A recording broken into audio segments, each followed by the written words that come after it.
Donc je vais appeler présentateur suivant, donc Monsieur Denis Tristram, donc, qui est professeur en informatique à INP Grenoble, UGA. Voilà. Il est membre honoraire de l'Institut universitaire de France et titulaire de la chaire Edge Intelligence dans l'Institut MIAI. Il est membre du comité d'éthique et de déontologie de l'UGA et il coanime le groupe Sustainable AI de MIAI. C'est ça, je n'ai pas fait de bêtises, c'est bon. Donc je vous ai mis la présentation, vous avez à peu près un quart d'heure, on peut pousser jusqu'à 20 minutes, mais bon voilà, il ne faudra pas trop déborder, s'il vous plaît. D'accord. Voilà. Mais je vais chronométrer, il n'y a pas de souci. Okay. Merci. Je vais faire efficace. C'est bon ? Alors je vais donc merci pour la première présentation parce que je vais pouvoir aller plus vite sur beaucoup de choses. On se rejoint sur des constats et puis moins sur d'autres choses. Moi je suis quelqu'un plutôt de la couche au-dessus de l'algorithmique. J'ai mis ça. Donc je vais prendre 5 minutes pour reparler quand même un petit peu du réchauffement et de l'origine anthropique de ce réchauffement. Et puis ensuite, j'essaierai de focaliser sur ce que, par rapport au même constat en fait, qui vient d'être fait par Jean-René, essayer de voir quels sont les challenges, les défis qui nous attendent. Et qu'est-ce qu'il faudrait faire ? Je donnerai des pistes qui ne seront pas tout à fait les mêmes que celles qui viennent d'être présentées. Ça, c'est mon premier slide. C'est quelque chose qui montre, vraiment, c'est un constat, c'est-à-dire c'est des mesures. Il y a 4 scénarios. Ici, vous voyez bien que les scénarios sont très proches les uns des autres. On a pris comme référence, en fait, le début de la révolution industrielle, disons 1850. Et puis là, on regarde simplement, c'est le réchauffement, en fait. Donc, il y a des mesures, il y a des simulations. Et on voit bien que là, vous voyez que dans un intervalle de plus en plus court, en fait, la température augmente. Alors c'est vrai qu'elle a augmenté, elle augmente régulièrement. Hein, on a des phases de glaciation, et par contre, le problème là, c'est que c'est un temps qui est extrêmement court. Et les glaciations, il y avait environ 0,1 degré de changement, d'augmentation ou de baisse de la température en un siècle. Là, ici, c'est une décennie, on a 10 fois plus. Donc ça, c'est quelque chose qui est terrible. Alors le fait que c'est dû essentiellement au gaz à effet de serre, bon, vous connaissez l'effet de serre, ça a été donc identifié par Joseph Fourier, bien connu à Grenoble. Ils existent naturellement, bien sûr, c'est pour ça d'ailleurs qu'on arrive à vivre ici, sinon sur Terre, sinon ce ne serait pas possible et les conditions seraient beaucoup trop froides. On connaît bien certains gaz, et il y a 3 gaz qui sont essentiellement présents dans l'atmosphère. Bon, je ne parle pas trop de ça, mais le méthane est rentré là dans la COP26 comme étant un gaz aussi avec des effets très très importants dû au réchauffement. Je ne rentrerai pas trop là-dedans. Ce qui est important, c'est que le CO2, quand même, tout ce qu'on émet maintenant, ça reste dans l'atmosphère pendant très très longtemps. Et donc ça mange un peu le budget de ce qu'on pourra avoir pour la suite, qu'on ne verra sans doute pas. Alors, c'est quelque chose là qui est assez important, c'est faire le lien entre l'activité humaine et donc tout ce qu'on produit en termes de services. Il y a une logique quand même dans tout ce que je dis par rapport à mes solutions à la fin, qui est que l'activité humaine, en fait, c'est essentiellement des émissions de gaz à effet de serre. Alors, en gros, une personne humaine, c'est entre 200, on va dire entre 2000 et 5000 calories pour les gens qui font vraiment des travaux de force, comme on dit, pas par jour. Mais la plupart de cette énergie est utilisée dans le métabolisme. Et si on voulait, disons, dégager de l'énergie mécanique en dehors de ce qui nous fait vivre, comme ça, ce serait de l'ordre de 500 watts maximum par jour, par personne, on va dire. Et là, il y a, donc, on mesure les choses donc, en kilowattheure ou en wattheure. C'est en gros, bon, l'unité, vous la connaissez, c'est 1000 watts pour un équipement quel qu'il soit électrique qui dégagerait 1000 watts pendant 1 heure. Et le pétrole ou la combustion du pétrole ou du charbon, ça émet du CO2, avec en gros 1 litre de pétrole émet en gros 1 kWh. Donc ça, c'est pour les unités qui nous permettent de calculer. En gros, j'aime bien cette idée qui a été proposée par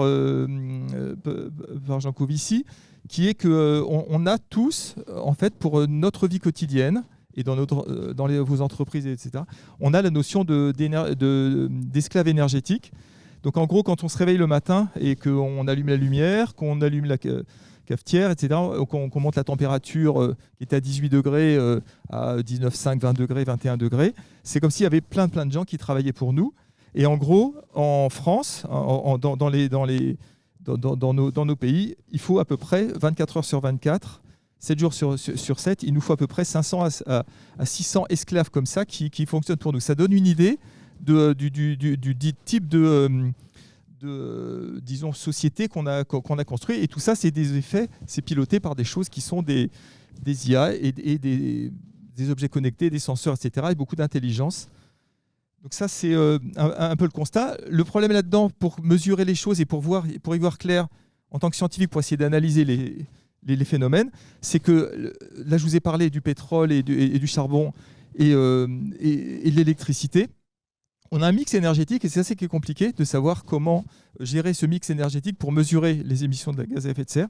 Donc là, vous avez du pétrole, du charbon, du renouvelable ou du nucléaire en France. Et en fait, si vous regardez ce qui se passe, c'est quelque chose qui est un petit peu vieux maintenant. Ça vient du Shift Project. C'est quelque chose qui date de 2016, mais en gros, disons, la répartition en France n'a pas trop changé. On a donc beaucoup de pétrole quand même. On parle beaucoup de l'électricité. L'électricité, elle est produite essentiellement par du nucléaire. Pour l'instant, 17% en 2016. Ça n'a pas beaucoup changé. Mais vous voyez, c'est assez compliqué parce qu'en fait, il va falloir, par rapport, même pour l'électricité, tout ce dont on a besoin comme esclave énergétique, ça vient de tout ce mix énergétique. Donc ça, c'est des modèles qui nous permettent, nous, de faire disons, scientifiques, de regarder de manière précise quels sont les effets en termes de CO2 de technologie. Alors, très rapidement, ça c'est quelque chose aussi, vous êtes peut-être au courant de ça, c'est l'évolution donc, de la consommation dans le monde. Vous voyez qu'elle n'est pas du tout pareille qu'en France. Hein. Là, vous avez beaucoup plus de charbon, de pétrole, de gaz. Bon, le gaz, en ce moment, on en parle beaucoup. Et vous voyez qu'ici, si on regarde cette courbe-là, donc elle augmente énormément, mais en Europe, ça diminue. C'est super. Vous regardez sur le site du ministère de la Transition écologique. Depuis 1990, la consommation CO2 en France, elle diminue. Ça, c'est parce qu'on ne compte pas les bonnes choses. Ce qui fait vraiment l'effet, c'est ce qu'on appelle l'empreinte carbone. Et l'empreinte carbone, ce n'est pas tellement ce qu'on consomme sur le sol français, c'est tout ce qu'on utilise par les importations en particulier, par tous les objets qu'on achète à l'étranger, essentiellement en Asie pour l'instant. Et là-dessus, si vous regardez, donc, alors ça c'est le monde du digital. Donc en gros, vous avez le monde, la production de ce que l'on peut consommer et l'utilisation de tout ce qu'on consomme en grand trait. Hein, on peut faire des choses qui sont un petit peu plus précises, des découpages qui sont un petit peu plus précis. Ça, c'est quelque chose qui est assez récent. Ça a été fait sur une étude de 2019. Vous voyez les objets, les smartphones, nos ordinateurs, beaucoup de télé et des écrans. Hein. Dans les télés, on met aussi des écrans, etc. Alors là, j'ai juste deux slides, deux exemples très simples, mais en fait, je ne vais pas trop détailler parce que ça a été bien présenté, je pense, au niveau de la dynamique par l'exposé précédent. Donc il y a des choses qui sont très coûteuses, qui sont effectivement le transfert de données. Alors de là à dire 90%, etc., on ne sait pas trop, c'est ça qui est un petit peu compliqué. Savoir comment compter tout ça, c'est très compliqué. Mais on sait qu'il y a des rapports de la DOE américain où j'ai lu des choses qui sont plutôt 60-70%. Là-dessus, peu importe, c'est un effet qui est énorme. Je pense que on se rejoint tout à fait sur le constat final. Il y a aussi un secteur qui est là dont je vais parler, puisqu'en fait, moi, je m'occupe d'un programme de recherche à MIAI qui fait donc de Edge Intelligence, mais donc du coup, on fait beaucoup des choses au niveau de l'Internet des objets et des objets connectés. Et dans les objets connectés, comme vous voyez, c'est une prévision. Donc là, pour l'échelle, on est en 2021, on est ici, environ, d'accord ? Et ça, c'est 2030. Donc, vous voyez que ce qui va augmenter dans la prévision, c'est surtout donc, les objets connectés, les mobiles. Donc, c'est automation, c'est IoT et c'est tous les objets qui sont. Vous pouvez même faire quelque chose qui est beaucoup plus précis. Alors là, vous ne voyez pas ici parce que c'est un peu trop éclairé. C'est la carte du monde. Ça, c'est les États-Unis, Amérique du Nord, l'Europe de l'Ouest, l'Europe de l'Est, etc., l'Asie, l'Afrique, etc. Et ça, vous voyez donc plus précisément exactement comment. Quelle va être la prédiction de ces objets connectés au niveau des différents pays. Mais ce qui est quand même intéressant, c'est de regarder, donc là je reprends à peu près les chiffres qui ont été proposés, ce qu'il faut voir quand même, c'est le taux de croissance. Donc, c'est exponentiel, c'est 8 à 9%, c'est-à-dire que c'est ce qui est très gros. Tout à l'heure, c'était un horizon de 10 ans, mais enfin, on rejoint, les chiffres sont cohérents. Mais ça va être multiplié par 3 d'ici 2030. Et par contre, le problème là-dedans, alors c'est là où je commence un peu à diverger, c'est qu'il y a quand même là-dedans des choses qui sont produites alors que les gens vont peut-être acheter. Enfin, on peut s'interroger aussi sur l'usage de ce qui est produit. Ça, c'est une première chose. Je reviendrai là-dessus. Donc, qu'est-ce que ça donne globalement pour résumer toute cette première partie? C'est, en gros, on augmente de 5-6% les émissions de gaz à effet de serre sur le monde du digital globalement. D'accord. Alors qu'en fait, les émissions les accords de Paris voudraient qu'on passe donc de 10 tonnes à l'heure actuelle de CO2 par Français à 2 tonnes. Donc il faudrait qu'on diminue d'un facteur 5. Ce qui revient, d'ici 2050. Si on s'y prenait maintenant, ça revient à peu près à 7% de diminution par an. Et on augmente de 6-8%. Là, il y a un problème quelque part, quel qu'il soit, mais il y a vraiment un problème pour arriver. C'est là où je ne suis pas pessimiste par rapport à cette dichotomie très très forte. Enfin, je suis un peu entre les deux par rapport à vos conclusions.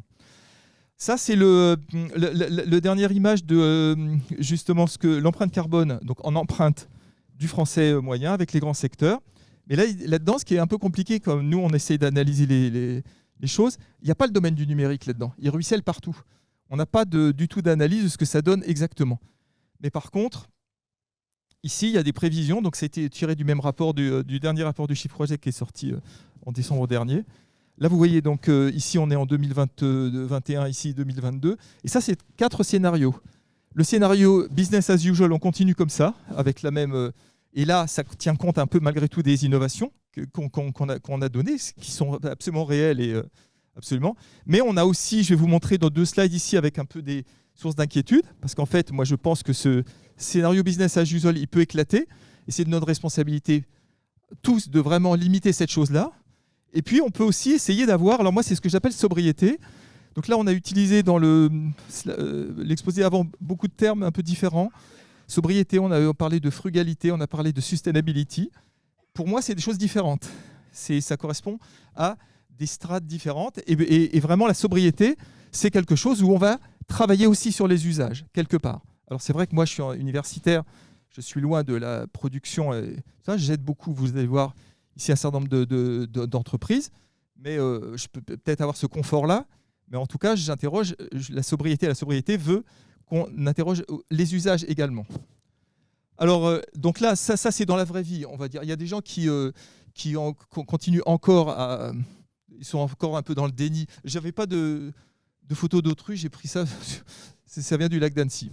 L'idée, c'est de cacher, vous avez compris, de mettre la tête sous l'eau. Enfin, voilà. Et alors, vous pouvez continuer comme c'est avant, mais il y a quand même une prise de conscience qui est très très forte dans la vie et dans nos vies professionnelles et tout ça. Mais ce qui est quand même très intéressant, c'est que malgré tout, ce que moi je peux percevoir, c'est que dans le milieu professionnel, ça ruisselle beaucoup plus lentement. Et les gens sont du coup un peu en dissonance cognitive, comme on dit, c'est-à-dire avoir une démarche, une prise de conscience très forte dans leur vie. Là, j'ai pu intervenir dans un débat dans Grenoble-Ville, capitale verte, à la bibliothèque Katabiassine le mois dernier. Et il y avait vraiment des gens qui venaient des entreprises et qui se posaient des questions. Oui, mais dans ma entreprise, c'est pas tout à fait ça, alors que dans ma vie quotidienne, je mets déjà des leviers pour pouvoir, disons, aborder cette question du réchauffement. Alors, évidemment, moi, je suis un universitaire je travaille là-dessus pour essayer d'améliorer les choses et je suis conscient que mes recherches sont parfois un peu en tension, mais je vois que pendant très longtemps, pendant une dizaine d'années, j'ai vraiment travaillé sur l'optimisation énergétique. Je sais que aussi, on peut faire des modèles très très complexes qui peuvent embrasser cette systémique qui est très très compliquée avec des scénarios, etc., des équations de dynamique, etc., qui sont assez compliquées. Bien sûr, on peut optimiser un peu dans tous les sens, mais optimiser, c'est... Là, rappelez-vous, hein, c'est une augmentation exponentielle. Optimiser, on va avoir un facteur multiplicatif. D'accord, on va gagner 10%, 20% sur une techno, peut-être, si on a de la chance, 40%. Mais on est loin de l'augmentation exponentielle. Et les unités de temps ne sont pas du tout les mêmes non plus. Et en plus, c'est très très utile dans plein de. On a vu d'autres exemples, etc. Je suis tout à fait d'accord avec les exemples qui ont été proposés sur les effets, et bien sûr positifs de toutes nos recherches. Bon, par contre, là-dessus, je ne sais pas trop toujours quelle est la motivation, par exemple, des partenaires qui viennent nous trouver. Et finalement, je n'arrive pas forcément à décoder quelle est la demande lorsqu'on vient nous voir.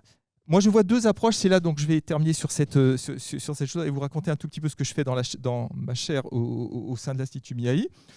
Donc, on peut bien sûr ajuster. Là, on a vu qu'il y avait un problème. On est tous d'accord sur le constat. Vraiment, le constat, il est exactement le même qu'avant. Je pense que dans l'après-midi, on va voir aussi des exposés sur la frugalité numérique. Bon, c'est-à-dire, et on peut ajuster l'objet de notre recherche un petit peu. Mais c'est de l'ajustement, c'est de l'optimisation, c'est quelque chose comme ça. Et encore une fois, est-ce que c'est suffisant ? C'est pas sûr. Donc là, on peut aussi se dire que on va réfléchir et aller un petit peu plus loin et passer à l'action de quelque chose qui va réduire cette dissonance dont je parlais tout à l'heure. On est alors très très loin de ce qu'il faudrait faire parce que malgré tout, là encore une fois, on augmente de 5-6%, il faudrait décroître de 7-8%, quelque chose comme ça. Donc le problème là-dedans, et là je suis un peu inquiet, je suis désolé de partager ça avec vous, mais alors il y a des externalités négatives comme on dit, il y en a qui sont déjà avérées et il y en a d'autres qui sont en devenir et il est de notre responsabilité malgré tout de travailler sur ces externalités négatives. Alors là, il y a des choses, je ne parlerai pas de choses aussi qui sont très consommatrices comme le Bitcoin mining, etc., comme des annonces qui font un peu peur quand même sur l'annonce de Meta sur en fait le calculateur Exascale qui sont en train, il est fait, enfin ils sont en train de le déployer. Ça fait quand même un peu peur pour savoir pourquoi. Enfin, on peut s'interroger là-dessus sur l'usage, etc. Bon, on peut savoir aussi quelle est la plus-value sur une technologie donnée. On peut envisager un petit peu quels sont les scénarios là où on va.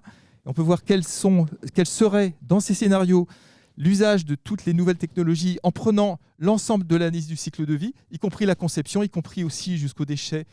Parce que ça coûte cher aussi en CO2, d'essayer dans une techno de faire de l'économie circulaire, comme on dit, et d'accompagner la fin de vie de ces équipements. On a donc la 5G qui est aussi, évidemment, c'est très très lié. On a tous envie d'avoir une latence faible au niveau A, parce qu'effectivement, ça va réduire énormément les mouvements de données localement. Mais enfin, la 5G, c'est quelque chose qui aura un effet rebond qui sera énorme. On va changer tous nos smartphones. Toutes les analyses du cycle de vie des équipements digitaux, ordinateurs personnels ou smartphones, etc., montrent que que finalement le nombre l'impact de ces technologies va être énorme en termes de CO2. Ensuite, alors là-dedans, donc, dans le deep learning et dans l'intelligence artificielle, on attend deux effets rebonds. Donc, un effet rebond, c'est une technologie s'améliore, donc elle va faire décroître les émissions, mais par contre, elle va être popularisée de telle sorte qu'il va y avoir plus de gens, plus de données, etc., pour la faire marcher. Et du coup, globalement, on va perdre les bénéfices qu'on avait dans l'amélioration de cette technologie. Alors, et là, on en a deux. Il y a un nombre d'utilisateurs de plus en plus grand et puis un nombre de données, malgré tout, qui sont de plus en plus grands. Et là, on peut se demander, alors je voudrais juste reprendre sur la même courbe, en fait. Hein, c'est effectivement quelque chose qui est très intéressant. Là, le taux de croissance, c'est 3-4... ça double tous les 3-4 mois. Et en fait, ce n'est pas de n'importe quel deep learning quand même. C'est-à-dire que là, il faut dire que c'est 3 domaines spécifiques pour lesquels le deep learning a été spécialement... intéressant, c'est en particulier le langage naturel et les choses en vision. Mais malgré tout, là-dessus, si vous regardez maintenant AlphaGo 0 ou ces choses-là, pour entraîner les modèles à l'heure actuelle, encore une fois, il ne faut pas forcément les entraîner qu'une seule fois, c'est 500 allers-retours Paris-New York. Et un aller-retour Paris-New York, c'est 2 tonnes de CO2.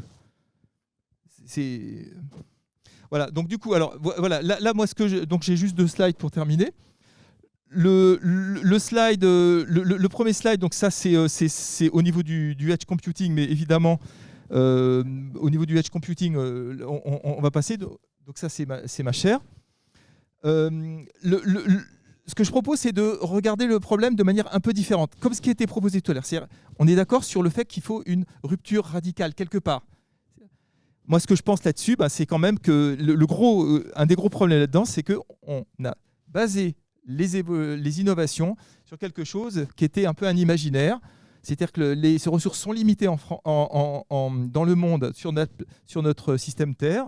Et puis, on n'a pas donc un accès illimité et l'énergie qui va être de plus en plus chère. Là, avec le conflit là, en Ukraine, par exemple, on va bien voir qu'on va avoir des retombées et l'énergie va être beaucoup plus chère. Alors, ce que je propose là-dedans, c'est regarder avec une autre grille, avec des choses qui seraient vraiment vertueuses. Ça, c'est des théories qui sont bien étudiées depuis les années 70. En gros, on voudrait avoir quelque chose qui est sustainable, donc qui est durable là-dessus, une technologie durable, c'est-à-dire sans effet rebond, ou au moins que les effets rebonds puissent être anticipés et quantifiés. Et ça passe par ce que je vous ai montré un peu au début de mon exposé, c'est-à-dire que c'est des analyses scientifiques qui prennent l'ensemble des choses dans la CV et qui traitent vraiment les émissions de gaz à effet de serre, essentiellement, mais pas que. Il y a aussi les ressources en métaux. Pour faire des ordinateurs ou des smartphones, c'est 45 à 50 métaux, etc. Et les mines, etc. Tout ce qui est extraction, c'est vraiment très, très compliqué. L'équité, c'est quelque chose aussi très bien au niveau des usages. C'est-à-dire qu'il faut savoir dans ce qu'on produit et dans ce qu'on veut produire, que si on n'a pas cette notion-là, va y avoir des instabilités. Et ça, c'est quelque chose qui est compliqué. On a bien vu qu'il y avait des crises et que les crises sont mauvaises pour globalement les choses qui sont produites. Là aussi, c'est quelque chose qui est malheureusement un petit peu d'actualité. C'est-à-dire qu'on a besoin de choses qui sont résilientes, c'est-à-dire de pouvoir fonctionner. Là, on a eu cette page qui a été ouverte à l'exposé précédent également, de pouvoir avoir une techno globalement en Europe qui était résiliente pour pouvoir faire face à des crises ou des catastrophes, naturelles ou pas. Et moi, je pense qu'il faut ramener, et ce qu'on essaie de faire avec en particulier Thierry Ménissier, qui est aussi une chaire au niveau de l'Institut MIAI, de regarder à l'intérieur de la conception des produits des notions telles que l'utilité du produit, avoir des projections, des modèles qui nous permettent de ne pas faire n'importe quoi et de ne pas aller, disons-le, dans des technologies si, quelque part, ces technologies sont trop risquées au terme des modèles que l'on a et des systèmes dynamiques que l'on a modélisés. Après, il y a plein d'autres choses, mais effectivement, pouvoir faire que les choses sont réparables, batteries sont changeables, etc., voire sans batterie, et autonomes totalement avec leurs sources énergie locales. Nous, on est en train de faire des sites web avec un panneau solaire qui alimente le site web, et le site web est, on va dire, low-tech, c'est-à-dire qu'en fait, il y a des images dégradées, etc. Donc, on peut faire utiliser aussi notre intelligence high-tech pour faire des choses tout à fait intéressantes qui vont dans le bon sens. Et en plus, on gagne en sérénité, évidemment, parce qu'on va réduire beaucoup cette dissonance, en fait. Voilà, donc du coup, ça c'est juste un slide au niveau de ma chaire. Donc il y a beaucoup de gens. Je travaille avec 6 industriels qui sont là, qui sont dans le même état d'esprit, d'essayer de trouver des solutions avec du sens. Et on essaie de proposer des solutions, des études qui sont sur les grilles précédentes. C'est pas forcément facile, on n'en est pas au même niveau suivant les entreprises. Et puis on a aussi pas mal de gens qui font de la théorie et qui apportent de l'analyse en fait sur les méthodes d'optimisation. Donc un peu des choses un peu classiques qu'on peut faire dans les labos de recherche. Voilà, et c'est tout. En fait, j'ai terminé sur ça. Donc si vous avez des questions. Merci Denis. Ça marche ? Merci Denis. Donc le premier qui lève le doigt, je lui accorde une question, les autres ce sera non. D'une part parce qu'on n'a pas le temps et d'autre part parce que c'est un sujet où tout le monde voudrait débattre. Premier qui lève le doigt. S'il n'y a pas de questions, c'est encore mieux. Soyez pas timide non plus, il ne mord pas, hein, Tony. Ah non. Ah, voilà. On peut se retrouver à la pause aussi. Non mais là, le monsieur à gauche là-bas. Ce sera qu'une question. Enfin... Non, parce que j'ai vu d'autres doigts se lever derrière, c'est pour ça. Non, je voulais juste avoir votre commentaire, parce que je ne suis pas complètement... ça fait plusieurs années que j'entends parler de dissonance cognitive, et en fait, je ne suis pas du tout d'accord ou à l'aise avec le concept, parce que c'est très simple de prendre une action isolée, personnelle, de faire du tri, faire des choses pour l'écologie. C'est beaucoup plus compliqué à l'échelle d'une société, des entreprises, où on est engagé dans une course, dans un écosystème, où quelque part, si nous, on freine, ben, on perd. Et du coup, il n'y a pas forcément de dissonance. C'est des enjeux qui ne sont pas les mêmes. C'est des interactions qui sont complètement différentes. Donc, je ne vois pas où la dissonance cognitive peut apparaître, en fait. Oui, bon, c'est assez compliqué.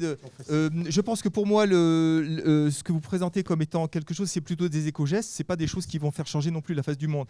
Donc en fait, les gens qui font des éco-gestes, on se donne bonne conscience, on trie, etc. Mais ce n'est pas ça du tout. On est loin des gens. Donc de toute façon, la dissonance, elle est là. Je parle peut-être des gens qui sont plus engagés sur des actions, de se dire je ne prends plus l'avion ou je prends à la place d'autres transports, et puis qui mettent des choses dans leur vie beaucoup plus. Et sinon, je comprends très bien, je suis tout à fait d'accord avec ça.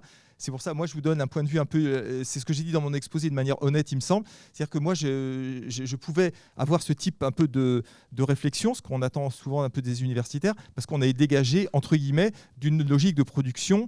Mais je pense quand même avec les gens, et là, il n'y a pas que les gens qui sont autour de ma chaire. Je travaille beaucoup avec pas mal d'industriels ou des entreprises, et je pense qu'il y a quand même des possibilités de prendre en compte ces choses un peu systémiques qui permettent de travailler beaucoup plus sereinement malgré tout dans ce qu'on fait. Si jamais dans une entreprise on vous dit que vous allez travailler dans un secteur qui va être catastrophique, etc., ça rend très très mal à l'aise malgré tout vos collègues, je pense. Donc c'est un peu quelque chose, moi je manque un peu disons, de crédibilité sur l'aspect évidemment entreprise, mais je suis tout à fait prêt à en discuter. Je comprends bien, je suis d'accord tout à fait avec le constat que vous donnez en tout cas. On peut en rediscuter. Mais...